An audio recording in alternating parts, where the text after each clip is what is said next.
dunia pernyanyian tuh sebenarnya agak maksudnya walaupun aku sebelum ini kan nggak pernah yang kayak benar-benar in the industry ya, tapi maksudnya nyanyi in general di kayak lomba, aku sering banget lomba-lomba gitu.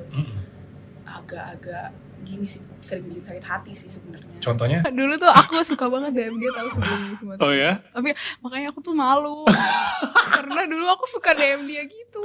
Tapi lu podcast bareng sama Kunto Aji mau kan? Kenapa? Podcast bareng sama Kunto Aji. Jangan gituin aku dong.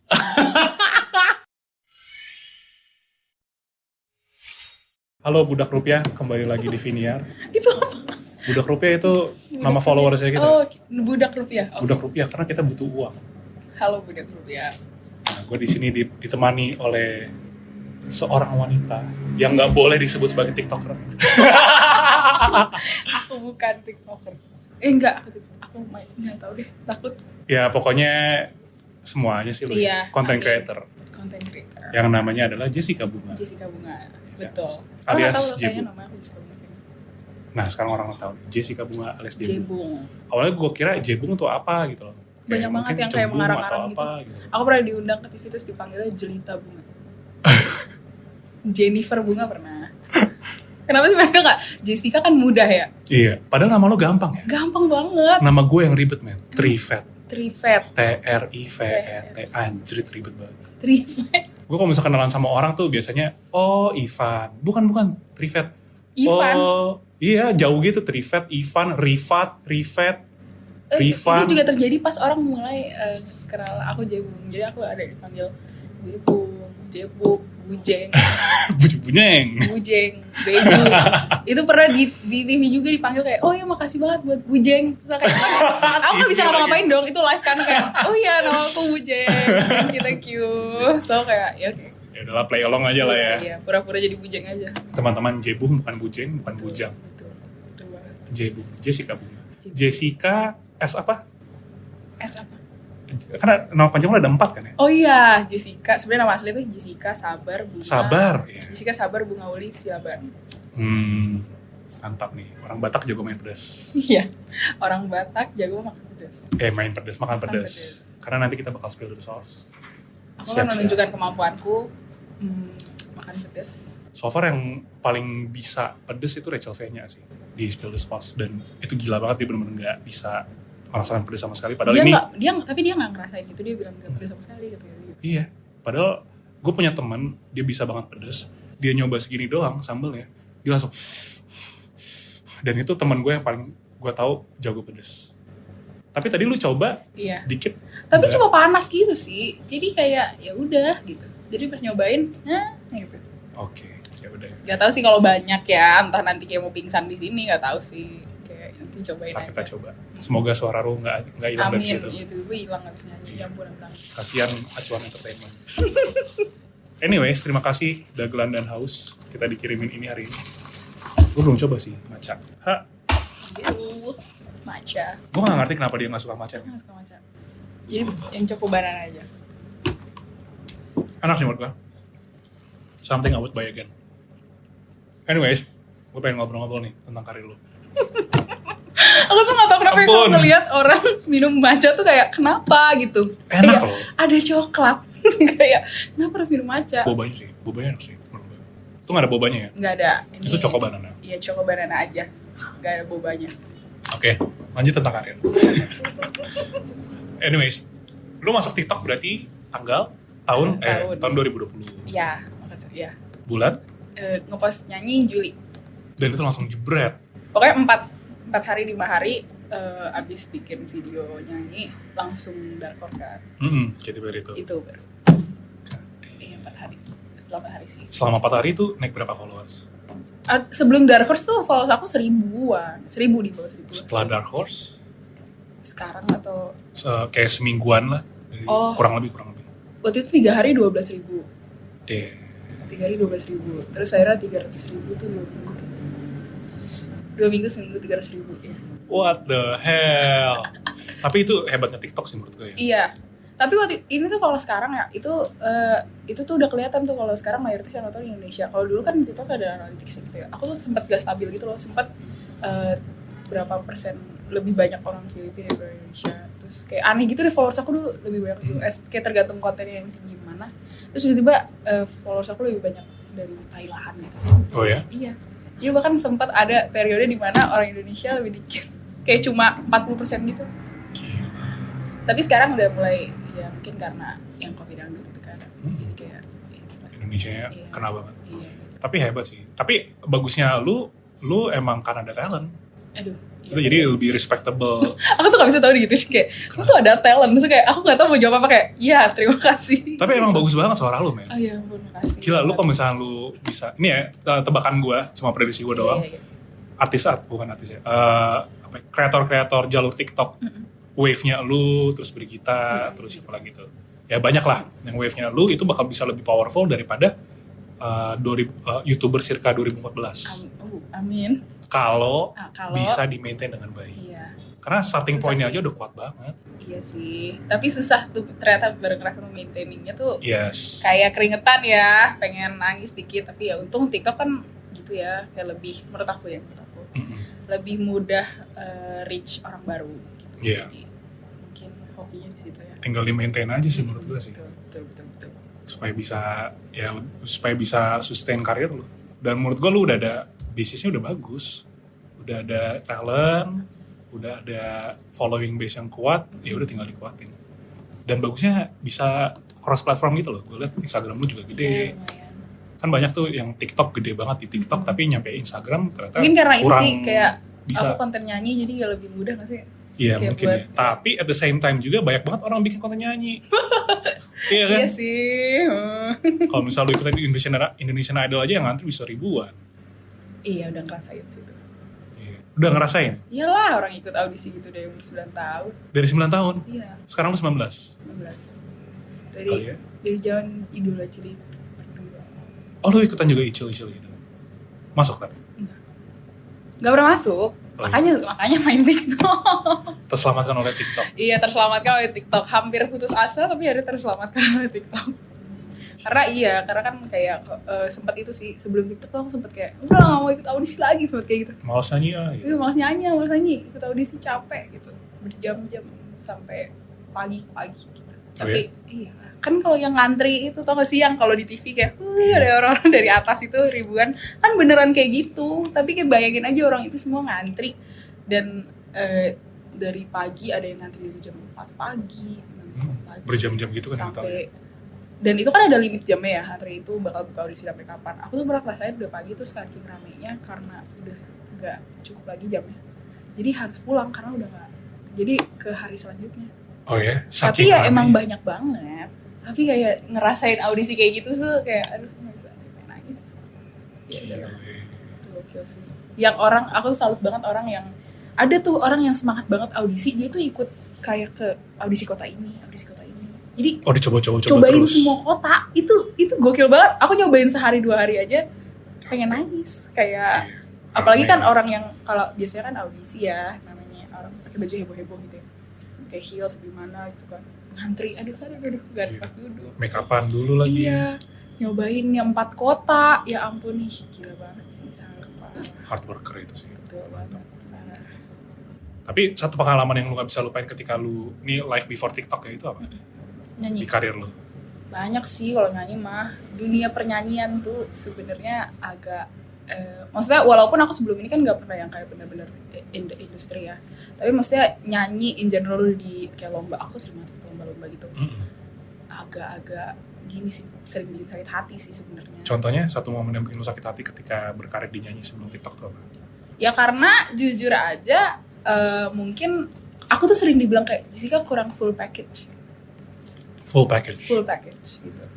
Itu adalah salah satu hal yang aku sering diomongin lah dari kecil gitu, kurang full package, kayak berarti aku tuh pernah dikomenin pas lagi lomba nyanyi jalan masuk ke ruang audisi. Di lomba nyanyi? Ke ruang audisi waktu itu. Jalan masuk ke ruang audisi? Jalan masuk ke ruang audisi. Terus kayak gue harus lomba ngapain nyanyi. nih roll depan. Kayak kesel banget gak sih? Tapi ya udahlah ya. Kayak emang ya gitu. Ya emang dari dulu tuh suka dibilang gitu. Kurang full package, kurang ini, kayak kurang apa sih? Mungkin kayak segi appearance gitu kan ya. Kan ya banyak pasti kan yang merhatiin itu gitu. Jadi aku kayak itu sih yang jujur bikin sakit hati. Tapi ya udahlah ya. Kayak akhirnya ketemu jalan juga. Menurut gue ketika lu ketutupan satu pintu, Betul. bisa jadi malah yang ada lu dihindari dari masalah, dari mara bahaya. Iya betul banget, dengan semua lomba-lomba dan audisi itu, walaupun aku bersedih-sedih, mungkin ya everything happens for a reason gitu. Yoi, Aku banyak belajar sih. Betul, kalau lu nggak melewati itu mungkin lu nggak bisa masuk dengan jalan lu sekarang. Iya betul banget. Yang menurut gue itu sangat beruntung banget lu bisa dapat Iya. momen ini nih, momen lewat TikTok segala macam, dimana lu bisa keluarin talent lu, dan akhirnya dipertemukan dengan market yang emang appreciate talent lu. Dan dengan keadaan aku juga nyaman sih. Iya. Itu yang aku sangat syukuri sekarang. Bener. Karena menurut aku banyak banget orang yang nggak dapet itu kayak kenyamanannya selama dia ngelakuin sesuatu, apalagi ditontonin banyak orang gitu. Dan untungnya aku bisa dapet sweet spot yang kayak aku nyaman gitu. Maksudnya aku nggak kayak berusaha ngapa-ngapain yang kayak buat aku sendiri nggak nyaman, ngerti gak sih? Iya. Gak tau deh kalau orang lain ngerasa kayak gitu juga, tapi aku ngerasa nyaman sih, itu yang sangat-sangat untung aja gitu. Iya.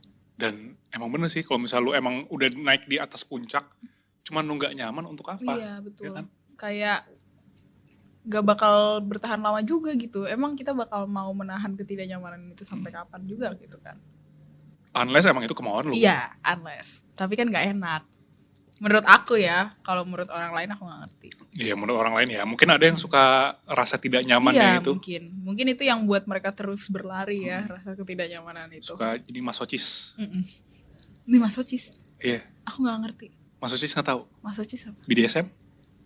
Apa sih? Oh, iya. Oh, ngerti. Aku kayak, itu apa ya? Tapi aku kayak... Nah, itulah. Nggak usah di Google. Anyways. Kembali lagi ke ke perjalanan di TikTok nih. Bukan cuma TikTok lah, kayak internet. Iya, internet. Kan naiknya cepet banget. Banget. Kacau. Pusing. Kacau banget sih cepetnya. 6 bulan, 6M. Gila. Aku awalnya gak sadar kalau itu secepat itu. Jadi aku pikir, oh mungkin karena aku anak baru di TikTok ya. Jadi aku pikir, oh di TikTok secepat ini ya gitu. Aku kira awalnya gitu loh. Jadi aku gak ada pikiran yang kayak, oh ini termasuk cepet banget gitu. Akhirnya sampai aku kenal sama orang TikTok lain. Terus akhirnya dia bilang, gila followers cepet banget ya. Terus aku baru sadar, oh ini gak biasa nih kayak gini. Nggak biasa. Aku kayak, biasa. oh aku kira tuh kayak orang TikTok tuh kayak, oh thank you gitu. Kayak cepet ya. Karena gue pernah bikin satu media namanya Proud Project. 250.000 followers itu 4 tahun. Di Instagram tapi, bukan TikTok. 4 tahun men. Tapi emang ini salah satu keajaiban TikTok juga ya. Betul. Kayak yang gue lihat sih datanya TikTok tuh, gak tahu sekarang gimana ya, kreatornya dikit tapi audiensnya banyak. That's why lu jadi kreator di TikTok naiknya cepat banget. Gitu loh. Plus ya karena teknologinya TikTok yang AI-nya tuh bener-bener bisa algoritmanya ngeluarin, sih, ya algoritma yang ngasih konten yang bener-bener pas banget sama punya kita di FYP. Dan orang-orang yang baru mulai atau kayak aku awal gitu, kayak bukan, ya bisa dibilang bukan apa-apalah, belum mulai dari mana gitu ya, kayak punya harapan gitu, masih punya, oh ada nih harapan gue besok masuk FYP gitu kan kalau ngomong kan gitu. Jadi gitu sih, kayak karena algoritmanya lumayan membantu ya terkadang, walaupun kadang-kadang juga kadang agak-agak gimana gitu. Cuman ya sih, Volix akhirnya bikin TikToknya lebih gede daripada YouTube sama Instagram kita. Padahal TikToknya kita yang paling low effort. Iya, itu dia yang menyenangkan kadang-kadang. Gila sih. Di TikTok. TikToknya Volix tuh lumayan lah. Ya nggak 6 juta juga, cuma kita 3 bulan 100.000 itu bener-bener kayak gila. Waktu itu gue 4 tahun 250.000, 2 tahun baru cepet. Ini 3 bulan cepet itu kayak wow. Hebat juga nih yang bikin TikTok nih. Iya, makanya kan. Yang bikin algoritmanya sakti banget nih. Sakti, beneran sakti itu. Aku juga gak ngerti kenapa kadang sampai sekarang tuh masih gak ngerti gitu loh. Kenapa tiba-tiba begini gitu. Kayak itu video Dark Horse pun ya. Itu kan aku juga ngambil ide dari Vine dulu. Iya, zaman-zaman Vine ya. Iya, itu aku remake Vine. Tiba-tiba kayak gitu. Dan kan logikanya aku masih punya followers 1.000 dulu. Kayak, halo. What the heck? Kayak tiba-tiba kayak gini. Tapi kira 2020 ya bener-bener TikTok. Iya. Creator yang fokus di TikTok tuh naik banget. Betul. Kayak beneran dari nol gitu loh banyak. Kayak, dan itu bikin bahagia juga sih liatnya. Karena fresh aja ngeliatnya. Fresh banget. ngelihat konten baru, orang baru dengan ide baru. Ya itu yang fresh. Jadi ada kesempatan, ya kembali lagi yang lu omongin, ada kesempatan untuk kreator-kreator yang masih nol, Betul. ya kan. Dan bahkan ya seperti yang gue bilang tadi, menurut gue kedepannya bakal lebih kuat kreator jalur TikTok 2020 ini, yang Gen Z, yang lulit juga nih sekarang bisa dibilang, kedepannya bakal lebih kuat daripada kreator-kreator YouTube 2014 kalau bisa disustain. Amin. Sustainability is Aku aminin key. aja deh. Aku gak berani. Anyways, satu penyanyi yang lu pengen banget collab bareng tuh siapa? Aku tuh soalnya ngefans banget sama Mas Kunto Aji. Tapi ya gitulah, dari SMA, dari SMP gitu. Aku kalau denger lagu dia senang aja, kayak Favoritnya apa? favoritnya. Lagunya? Aku sukanya lagu ini. Album dia sih aku nggak bisa milih. Mantra-mantra. Iya, mantra-mantra. Aku suka banget mantra-mantra. Ya Tapi Mas Aji silakan masuk ya. ya gitu dong. Aku tuh ngebayang, maksudnya kayak aku tuh kan kalau kadang-kadang tuh suka ngebayangin di kepala aku gitu. Kalau tiba-tiba Mas aja di depan mata aku suka ngapain ya? Kayak aku diem aja deh. Aku nggak bisa ngapa-ngapain tuh kasih kayak membantu aja. Membantu. Tuh kan, udah pusing. Membantu silakan jalan Mas Aji. Saya Sini, bantuin kakinya. saya pelin deh depannya gitu. Kayak biar nggak kotor sepatunya gitu kayaknya dah. Satu album berarti lu sukanya. Sama album dia yang sebelumnya juga enak banget kan. Itu maksudnya yang generasi Y. Ya Gen Y, keren sih itu. Yeah. Satu lirik yang lu suka banget dari Kunto Aji. Aku tuh suka banget, aduh tuh kan aku tuh kalau udah ngomongin Mas Kunto Aji suka deg-degan. Aduh, aku tuh sebenarnya suka banget sama satu lagu dia di album yang Gen Y itu. Dia sama Berry kalau nggak salah, tapi aku lupa. Likumahwa. Iya. Oke. Maka Berry Likumahwa itu lagunya. Tapi aku jujur banget lupa judulnya. Itu lagu favorit aku sebenarnya itu sih. Lirik yang lu suka dari situ apa? Aduh, ada di kepala aku. Tunggu, aduh aku kecewa sama diri aku sendiri. Nyanyikan. Cek dulu, ingat-ingat lagi. Aku tuh deg-degan kalau ngomongin. Gak bisa kayak gini. Tunggu. Nih, aku tuh suka banget lagu ini. Ada selalu di kalau aku lagi di mobil. Judulnya Pengingat. Pengingat. Itu tuh keren sih lagunya. I love the song. Lirik yang paling aku suka itu adalah, nih kita lihat. Lepaskanlah beban pikiranmu. Tahu gak lagu itu? Gua gak tahu. Hatimu. Masa gak tau sih? Itu bukan yang mantra-mantra kan? Bukan. Itu yang Gen Y. Bukan, itu Gen Y. Iya. Ini nih. Ini bukan sih? Iya ini tau gak lagu ini? Coba dengerin. Tau gak lagu ini? Tau gak lagu ini? Gak tau ya? Gue gak tahu jujur. Gak tau. Gue dengerin mantra-mantra. Iya, ini Gen Y. Tau gak sih? Tau gak sih? Gak tau ya? Gak tahu. Coba tadi lirik yang lu suka banget apa dari lagu itu? Ini ruang apa ya? Tunggu. No, dunia ini lebih luas dari ruang kelas itu. Oke. Itu Dunia ini lebih luas daripada daripada ruang ruang kelas. kelas. Kenapa itu jadi lirik favorit lo? Ini kan aku tahu lagunya pas SMA ya. Dulu tuh emang aku SMA bukan murid yang gitu. Bukan yang gimana-gimana lah. Bukan yang kayak secara akademis tuh berprestasi gitu. Jadi aku justru aktifnya tuh ikut festival nyanyi. Dan emang gak tahu sih, bukan dari sekolah gak terlalu mendukung. Tapi emang sekolah aku tuh lebih melihat ke akademis lah gitu. Dan emang banyak beberapa orang-orang yang kurang mendukung aku dalam proses aku bernyanyi, apalagi karena aku kurang bagus di akademis kan. Jadi kadang kayak berjuang sendiri gitu loh nyanyi, ngewakilin sekolah, tapi emang kurang ada dorongan kan. Jadi lagu ini kayak thank you banget gitu. Dunia ini lebih luas daripada ruang kelas gitu. Maksudnya aku tuh selalu dibilang kayak, karena kan dari dulu tuh aku pengen banget masuk komunikasi kan. Terus aku kalau ditanya sama guru, mau masuk mana lo gitu kan, so, kayak komunikasi kali UI gitu kan. Terus pasti kayak kadang-kadang ada lah beberapa orang yang kayak gak bisa soalnya gini-gini gitu kan. Terus gue kayak, dunia ini lebih luas dari ruang kelas gitu. Gitulah. Aku kayak suka kesel aja kadang-kadang kalau ya gitu, soalnya suka diremehin karena mungkin iya sih. Aku lumayan suka diremehin soal akademis dulu di pas SMA. Jadi ya gitu. Padahal belajar nggak usah dari sekolah ya. Iya. Walaupun sekolah tuh penting. Walaupun penting banget.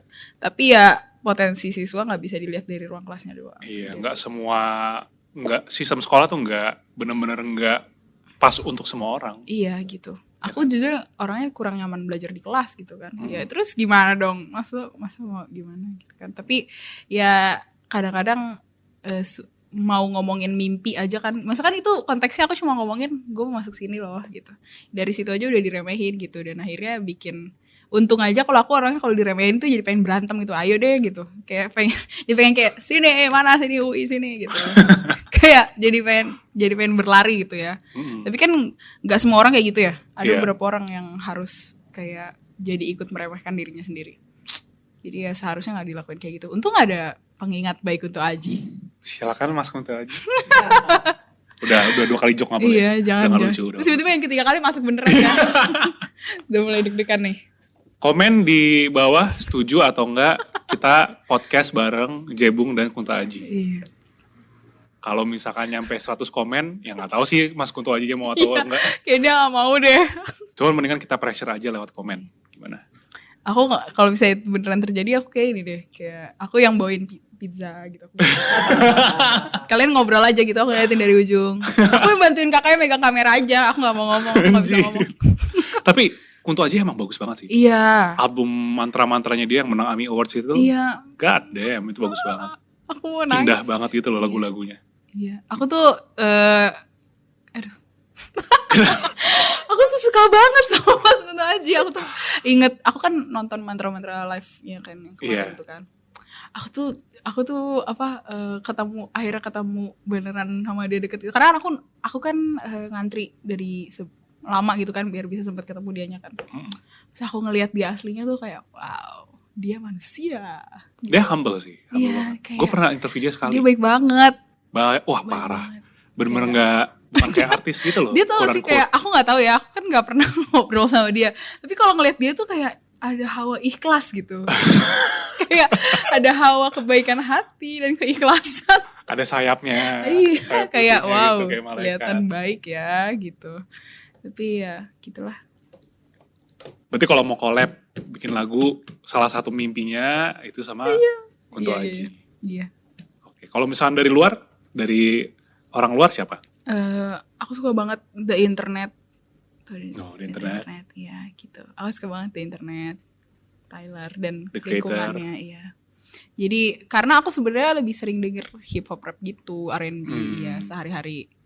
Jadi ya kalau Amin gitu kan tiba-tiba. Suara lu emang suara-suara Beyonce gitu Oh juga ya, nggak tahu aku. Iya aja R&B macam Beyonce itu soul. Iya sih, iya. Soul kayak Beyonce.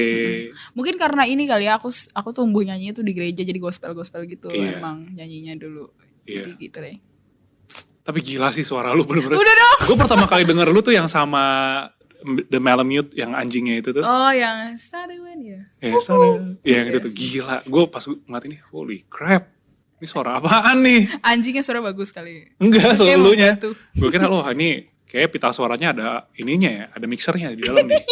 Bisa dimain-mainin di sini. Jadi telan gitu. Aku kalau setiap hari makan mixer. Alasan kenapa JB mau suaranya Betul. bagus. Aku setiap hari makan mixer. Yoi, itu caranya. Mau suara bagus? Tapi menurut gue ya, orang-orang yang punya suara bagus itu tuh kayak supreme being. Kenapa tuh? Ngerti gak sih? Karena ngerti gak sih mereka tuh kayak ras-ras terpilih. Ras-ras terpilih. Gue dari dulu tuh ya pengen banget bisa punya suara bagus. Waktu itu gue SD gue paduan suara. Oh. Tapi gue suara yang batch ketiga gitu. Oh, iya. Batch paling terakhir. Batch ketiga. Terakhir ya. Ya yang sebenarnya pada nggak bisa nyanyi nih. Tapi ya udahlah. Karena Menemunin daftar kota aja. Gue ikutan waktu itu. Karena gue pengen banget bisa nyanyi. Karena gue ngeliat tuh orang-orang kayak misalkan siapa waktu itu Westlife zaman dulu ya. Zaman gue pas SD. Gue liat Westlife, anjir mereka manggung kayaknya asik banget nih suaranya, ngedance. Sebenarnya gue juga pengen kayak gitu. Terus ya udah ikut paduan suara, oh nggak bisa. Suara gue jelek banget, nggak bisa. Ya udah realistis aja gue. Ya gitu sih, emang kayak kadang-kadang tuh kalau suka dibilang kayak gitu, kenapa sih suaranya bagus? Nggak ngerti. Tolong stop tanyain itu, kayak itu tuh kayak nanya orang kenapa kamu bisa bernafas, udah nggak, kayak aku juga nggak ngerti kenapa aku bisa nyanyi dari kecil gitu, ngerti nggak sih, kayak emang udah dikasih kali, nggak ngerti. Tapi ya udahlah. Tapi kan nyanyi bisa dilatih juga sebenarnya kan? Iya, Iya. bisa juga dilatih untuk Bisa. nyari suara lu sendiri kan. Iya. Tapi kalau suara lu, ini 1 in a million sih. Gue akuin ini bener kayak holy crap. Ini gak mungkin, apa ya, ini bener-bener, wah bagus banget. Udah dong. Susah gue susah jelasin apa ya, bagus banget. Aduh, terima kasih loh, terima kasih. Tadi lu ngomong kalau misalnya lu suka nulis. Iya, suka banget nulis lagu. Kapan single? Haha. Dekat-dekat bulan depan mungkin. Pertama dalam seumur hidup berarti itu? Jujur enggak, Oh sebelumnya udah ada pernah single? punya IP. Pernah punya EP? Tapi aku ya gitu deh. Kayak dulu pas masih kecil, kayak pas Umur? umur 14 tahun. Oh, 13 damn. atau 14. Tapi dibikinin lagu sama orang lain, terus aku ngikut-ngikut aja gitu loh. Terus aku kayak ya udah. Tapi kayak yang nggak cocok juga sih sama aku sebenarnya. Jadi aku kayak dadah gitu. Makanya sekarang lagi senang banget karena bisa akhirnya bikin musik yang kayak, karena sekali lagi aku tuh susah banget mengutarakan pendapat aku kadang. Jadi tuh dulu pas akhirnya aku dikasih lagu, aku kayak yaudah deh gitu. Tapi akhirnya ya nyesel sendiri juga gitu, pas keluar aku nggak bisa menikmati musik aku sendiri gitu kan. Makanya sekarang lagi belajar pelan-pelan biar bisa ngomong, biar bisa berkomunikasi dengan baik, biar aku bisa, maksudnya kayak maunya aku kayak gimana gitu kan. Dan itu keluar di single barunya. Iya. Udah selesai production berarti? Tinggal ya tahap-tahap akhir lah gitu. Udah tinggal poles-poles. Iya, tinggal poles-poles. Judulnya? Oh, Udah boleh dikasih tahu belum sih? gak tahu kayaknya. Boleh gak Mas sih? Erwin mana Mas Erwin? Udah boleh belum sih dikasih tahu? Belum. Belum ya, belum. Judulnya? Aduh. Nah, gitu. Tentang? Tapi kalau tentang aku udah pernah ngasih tahu kok. Tentang boleh. Tentang makanan kesukaan aku. Yaitu gue pancing mulu nih. Ya pokoknya tentang makanan kesukaan aku. Gitu deh. Tentang makanan kesukaan aku. Lihatin udah gini dia. Aku takut ceplosan nih. Pokoknya tentang makanan kesukaan aku. Iya gitu. Iya. Gak tahu, aku gak ngerti. Pokoknya menarik. Kayak termasuk langkah yang berani lah kalau menurut aku. Iya. Aku juga agak-agak ketar-ketir juga dalam hati gitu. Tanggal berapa kira-kira keluar? Belum tahu tanggalnya, tapi ya bulan depan lah. Oke, bulan depan ya. Februari. Februari or Maret. Oke, good luck. Tapi dengan karir lu sekarang, have you made a lot of money? Menurut lu? Iyalah, kayak jauh karena kan aku mahasiswa, jadi nggak pernah ngerasain dapat uang banyak. Jadi ya iya termasuk banyak kalau menurut aku. Terus kembali lagi, ini nih menurut gue ya topik tentang uang tuh sesuatu yang sangat relate banget ke market-marketnya kita kan, audiensnya. Ya umur-umur kita 18-35. Lu merasa kaget gak sih ketika lu dikasih duit? Nggak kaget gimana sih, maksudnya kaget kalau pas ngeliat nominalnya iya gitu. Ayam. Iya kayak waduh apa nih gitu, kayak tiba-tiba misalnya dikasih tahu kayak deh dapat job kayak segini tuh, kayak ngapain dia bayar gue segini, kadang-kadang tuh di dalam pikiran tuh kayak ya orang ngapain bayar gue segini, tapi ya udahlah gitu kan, kayak senang banget juga tapi kaget gitu, bingung. Tapi kalau sekarang kan ngelolanya juga sama mama ya, jadi aku nggak langsung, biar pelan-pelan lah, jangan kayak tiba-tiba jedeng gitu kan. Aku kan juga takutnya belum bisa terlalu, harus hati-hati lah gitu. Walaupun ya gitu, karena belum biasa mungkin ngelihat gitu, karena kan kaget ya. Iya. Gitu.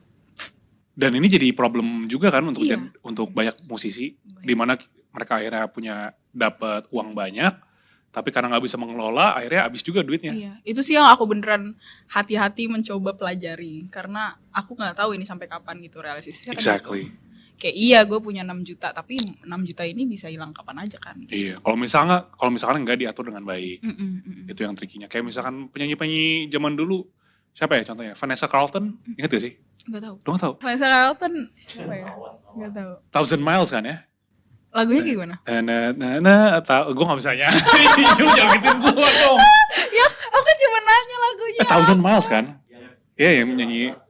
Bukan, Hey there Delilah mah. Hey there Delilah. Lalalala. Itu Beda lagi. Itu beda. Aku Thousand tahu. Miles. Gue gak bisa banget sih kalau bisa nyotoin. Dadadadadadadeng. Iya.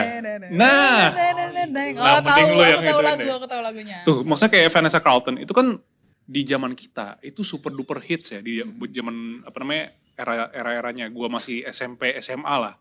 Hits banget, tapi sekarang tiba-tiba hilang namanya dia.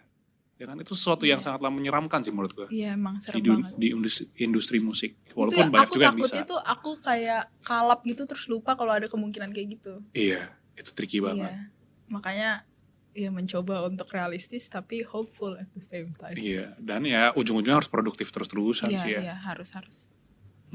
Itu yang agak menyulitkan diri, tapi ya nggak apa-apa, untung aja yang dilakuin aku emang suka bikin lagu gitu. Iya. Emang suka nyanyi. Jadi ya setidaknya bisa dinikmati gitu loh. Ngerti gak sih? Itu kan. Yang penting jangan star syndrome ya. Iya. Hati-hati Semoga loh. ya, aku kan nggak tahu ya, kadang-kadang tuh katanya tuh orang kayak gitu dia tuh nggak sadar dia. Star syndrome iya. Tapi Aku berharap untungnya aku ya, nggak kayak gitu sih. gue sih ngeliat lu, gue kayak, oh kok dia masih bisa humble gitu loh. Gitu ya. Gue ngeliatnya gitu ya, atau yang lain gimana, ya semoga gitu. Ya, semoga gitu. Karena ya itu dia, ini gue bikin podcast. Lu yang bawain pizza anjir. Dari Jadi manajemen semuanya yang malah ini, ngasih pizza. Kebalik musuhnya gue yang beliin kan. Ya semoga aku gak gitu. Takutnya kayak secara tidak sadar ada yang merasuki otak aku terus aku tiba-tiba mempunyai sindrom-sindrom yang tidak aku Iya. ketahui. Karena gue gimana ya, gue gak bisa nyalahin orang-orang yang star syndrome juga. Karena istilah kan mereka dapat spotlight. Dan kalau misalnya mereka dapat spotlight, semua orang bisa ngeliat dia, lu gak bisa ngeliat semua orang. Ya guys, jadi ya susahnya di situ. Apalagi lu sekarang yang tiba-tiba tas 6 juta followers itu sesuatu yang tricky banget Iya lah pasti betul. ya. Aku mencoba menjaga diri. Tapi untungnya gue surprise itu sih. Lu nggak kelihatan kayak gue artis. Tapi emang karena bukan. Karena bukan gak sih? Kayak aku tuh paling takut kalau bisa ditanya kayak, lu tuh apa sih? Gitu. Kayak gue apa ya? Kayak mau dibilang musisi juga apa, mau bilang penyanyi juga gimana, mau bilang juga pembuat konten TikTok juga gimana gitu. Jadi aku kadang suka kayak bingung sendiri gitu loh mendefinisikan aku tuh apa sih gitu. Ngerti gak sih? Iya. Kayak berdiri di mana sih gitu, ngerti gak? Itu kayak gitu aja, Seniman. itu kayak kedengeran aku udah belum ya, pantas gak ya gitu. Jadi kayak apa sih gitu, gue nya apa gitu. Kayak bingung gitu, apa nih, siapa nih gitu. Ngerti gak sih? Aku maaf ya kalau aku suka nanya ngerti atau enggak. Nggak apa-apa. Suka. Aman kok. Sorry. Terus lu akhirnya sekarang sambil ini kan, sambil kuliah di FISIP. Iya, UI. kuliah di FISIP. Kenapa ambil FISIP? Jadi itu awalnya banget aku sebenarnya pengennya televisi film Oke. Di Unpad awalnya. Oke. Terus abis itu kayak sempet banyak perdebatan lah gitu sama keluarga. Terus akhirnya karena kan agak-agak nyambung sama komunikasi itu ya pastilah. Televisi film terus nyambung sama komunikasi itu sama mamaku kayak coba aja di UI. Nah aku tuh kayak udah pede tau gak sih kayak enggak bakal masuk nanti sih. Jadi pas mamaku bilang udah pilihan pertamanya UI aja. Terus aku kayak ya udah taruh aja gak bakal masuk gitu kan. Masuk. Kayak loh apa nih doa ibu. Kayak definisi kekuatan doa ibu masuk UI. Kayak itu bahkan gak ada pikiran gitu mau masuk komunikasi. Bahkan kan pengennya masuk ke televisi film kan. Tapi ya untung aja pas masuk gak kayak salah jurusan gitu sih. Kayak nyaman-nyaman aja. Dan pas aku nyoba kayak kenapa mau masuk komunikasinya dari awal sih. Kenapa ya? Mungkin karena dari awal udah tertarik sama media sih. Sama media. Dan kayak gitu-gitunya. Apanya gitu-gitu. Gitu deh. FISIPkom ya berarti ya? FISIP komunikasi. Jurusan komunikasi di FISIP. Iya, jurusan komunikasi di FISIP. Iya. Betul. UI berarti itu ya emang? Iya. Kan ada beberapa yang kayak komunikasi bikin fakultas sendiri kan. Kalau ini masuknya Ini di FISIP. komunikasi di FISIP. Gitu. Makanya itu yang buat aku awal-awalnya gak mau masuk situ. Karena aku kayak takutnya FISIP kayak gitu ngomonginnya serem gitu kan. Politik. Kayak harus pas aku ngeliat kayak kurikulumnya gitu ngomongin politik, harus belajar sosiologi lagi, belajar politik lagi, belajar antropologi lagi gitu kan. Kayak aduh serem nih gitu. Tapi pas dicobain ya udahlah. Terus lu ngebalance-nya gimana tuh? Antara karir lu nyanyi dengan lu kuliah? Kalau jawaban kerennya sih kayak masih mencoba ya. Tapi kalau jawaban realistisnya kayak ya nggak bisa dipungkiri bahwa memang kayak karena kaget ya aku nggak bisa bohong, manajemen waktunya sempat berantakan gitu. Parah. Itu yang bikin aku agak overwhelm awal-awal.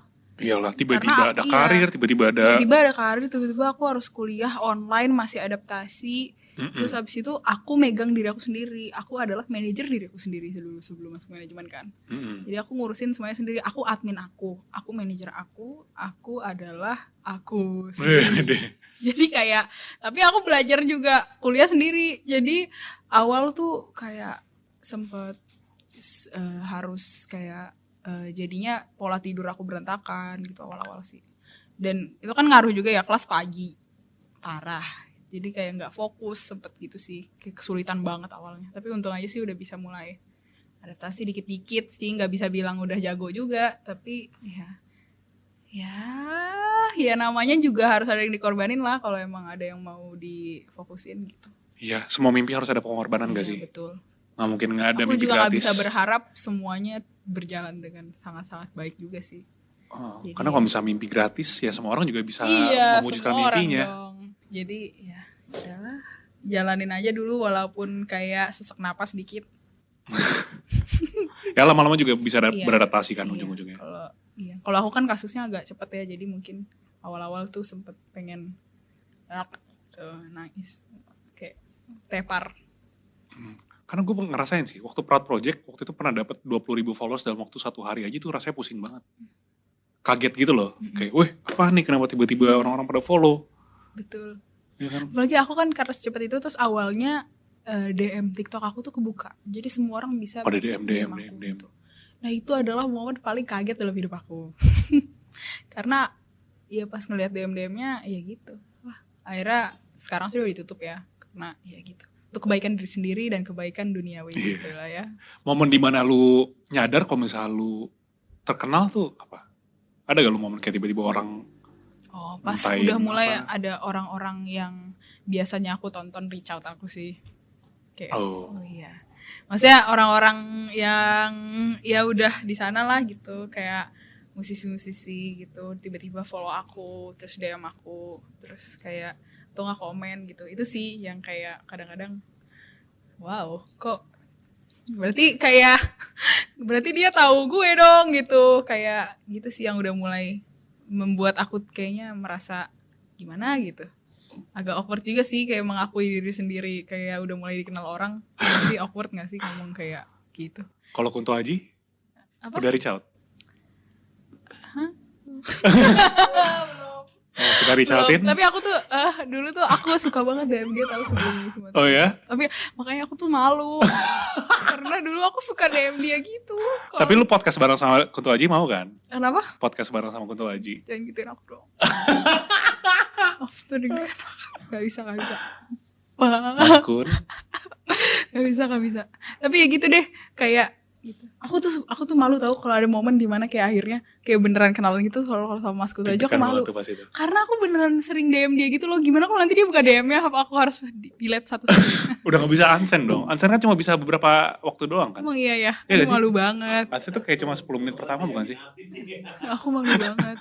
Itu soalnya pernah terjadi. Kayak sekarang gitu terjadi. Kayak aku contohnya? Kan dulu pernah ngucapin happy birthday ke Abraham Kevin Idol. Tau gak? Tahu. Itu malu banget rasanya. Terus kemarin dia tuh muncul di live siapa gitu. Terus akhirnya aku muncul di live.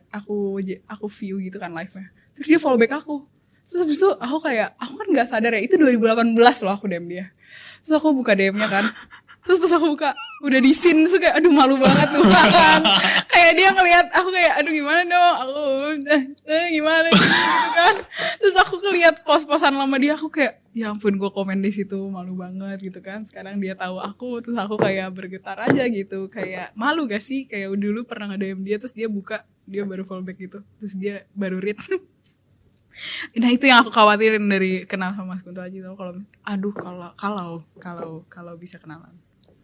Akan. Amin, ya ampun. Di Viniar episode selanjutnya. Aduh, jangan gitu dong. Aku kayak getar-getar nih, pusing. Siap budak rupiah, kita bantu komen. Kita bantu bombardir comment sectionnya Mas Kunto. Maksudnya ngomongnya, kayak DM aku ke Mas Kunto tuh kadang suka memalukan gitu loh. Contohnya apa?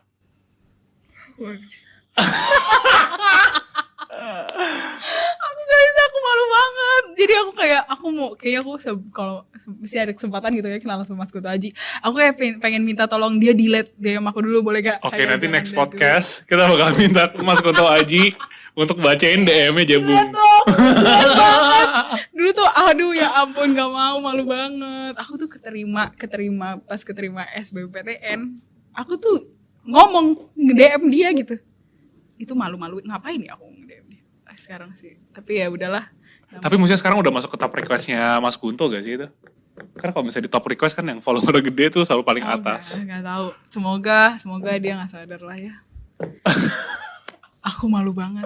Dulu tuh kayak dia kan pernah balas DM aku kan dulu. Dulu aku dijadiin wallpaper. Wah, berarti lu emang seini ya banget sama dia. Seneng banget dulu pas SMA.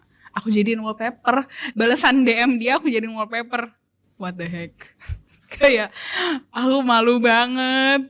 Kayak malu banget aja. Gimana dong kalau dia. Aku itu sih yang kadang-kadang kalau misalnya ngomongin kayak kenal sama Indi, aku tuh suka kayak terngiang-ngiang gitu. Apakah aku pernah DM dia?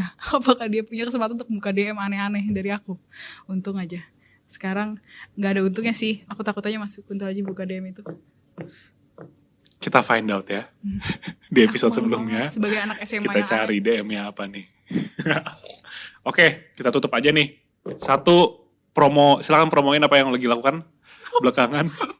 Dan apa ya mungkin bisa ngomong tentang Mas Kunto, pesan-pesan ke Mas Kunto. Jangan dong, ini jadi kayak titip salam gini ya. DU dari untuk. Aduh, apa ya?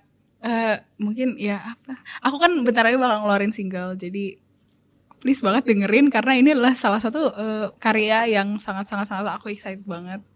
Ya jadi harus dengerin biar tahu beritanya, follow aku. Ini opur tahu. Di mana aja? Oh di TikTok, di Instagram, di mana lagi? Di Spotify. Spotify baru mau akan ya berarti ya. Iya, belum. Di Twitter boleh, follow aku di Twitter. Semuanya sama Jebung, G-nya 3. Oke. Satu pesan terakhir untuk anak-anak muda. Satu pesan terakhir buat anak-anak muda. Mungkin kalau dari aku adalah yang paling penting buat anak muda adalah untuk mengenali diri sendiri. Mengenali diri sendiri. Kekurangan, kelebihan semuanya. Kenapa tuh? Penting banget. Itu tuh adalah langkah awal dari menurut aku banyak hal untuk mengenali diri sendiri. Tapi kadang-kadang tuh orang kalau kita ngobrol soal mengenali diri sendiri tuh yang dilihat antara kekurangannya doang, terus dia jadi insecure banget, atau kelebihannya doang dia jadi pede banget gitu. Nah menurut aku harus balance gitu loh, orang tahu dua-duanya ya berarti. Tahu apa yang dia nggak bisa lakuin, tahu apa yang dia bisa lakuin, apa yang dia mungkin lakukan, apa yang dia akan lakukan. Self awareness ya. Yes, self awareness. Sorry nih, gue sebelum tutup, lu pernah merasa lu nggak bisa mengenal diri sendiri? Pernah lah, semua orang pasti. Gimana tuh pengalamannya? Mungkin kalau aku ngelihatnya karena aku tuh orangnya BM banget, banyak mau. Jadi mau bisa ini, tapi lupa kalau ya kita manusia punya keterbatasan masing-masing gitu. Kayak ya mungkin saat aku pengen banget dulu aku tuh pengen banget dulu masuk seni rupa. Tapi tuh aku kayak saking besar kepalanya, jadi kayak nyuekin apa yang aku bisa, lebih bisa, sama kayak apa yang aku emang gak bisa lakuin gitu kan. Akhirnya jadi kayak terbengkalai juga yang lain-lain gitu. Akhirnya aku mulai cari tahu aja gitu loh. Apa sih sebenarnya aku bisa yang bisa aku manfaatin diri aku sendiri. Ya akhirnya ngambil komunikasi gitu kan. Akhirnya gak jadi ngambil seni rupa gitu kan. Terus ya gitu. Terus tuh orang, mungkin kalau orang ngelihat dari Instagram aku ya, aku kan termasuk orang yang kayak gak estetik banget gitu ya. Kayak ngepost apa aja. Terus ngomong-ngomong aja gitu ya di Twitter. Jadi orang tuh pasti ya kalau misalnya aku lagi ngobrol nih pasti nanya gini, gimana sih caranya percaya diri gitu kan. Kayak gimana sih kak, aku tuh insecure banget, gimana sih caranya percaya diri. Aku tuh paling bingung sama orang yang bisa ngasih tips orang caranya percaya diri. Aku paling bingung, gimana lu bisa ngasih tahu orang caranya percaya diri. Karena percaya diri itu kan latar belakangnya beda-beda gitu kan. Semua orang ya kayak gue gak bisa percaya diri karena apa, lo gak bisa percaya diri karena apa. Kalau gue kasih tahu tips percaya dirinya gue, ya beda karena lo insecure sama hal yang beda gitu. Kayak aku tuh bingung kalau ada orang bilang kayak ngasih tips gitu loh, kayak cara-cara untuk tidak percaya diri. Menurut aku itu nggak ada caranya. Yang paling bisa kita lakuin ya untuk tahu diri kita sendiri lah. gitu loh, untuk cari tahu kita maunya apa, kita bisanya apa, nggak bisanya apa. Jangan pas kita tahu kita nggak bisanya apa terus tiba-tiba kayak denial gitu. Iya. Ya namanya juga orang mau jadi Tuhan kalau mau bisa semuanya kan Nggak enggak, mungkin. gitu kan. Gitu. Jebung Toteles. Jebung Totelus. Gitu. Oke, thank you Jebung sudah ngobrol-ngobrol di Viniar. Iya betul. Untuk teman-teman Budak Rupiah, jangan lupa untuk follow Budak Jebung. Rupiah. Di mana aja tadi? TikTok, Di TikTok, Twitter, Twitter, Instagram. Instagram. Dan jangan lupa bentar lagi bakal ada single baru dari Iya. Jebung yang judulnya Stay tune teman-teman. Halo Budak Rupiah, thank you for watching. Tonton juga program-program kita yang lainnya. Dan jangan lupa like, comment, subscribe. #bantu Volix jadi kaya. Jangan lupa juga follow Instagram dan TikTok kita @volix.media. Oh, satu lagi, nggak semua teh itu buruk, tapi bisa jadi pupuk.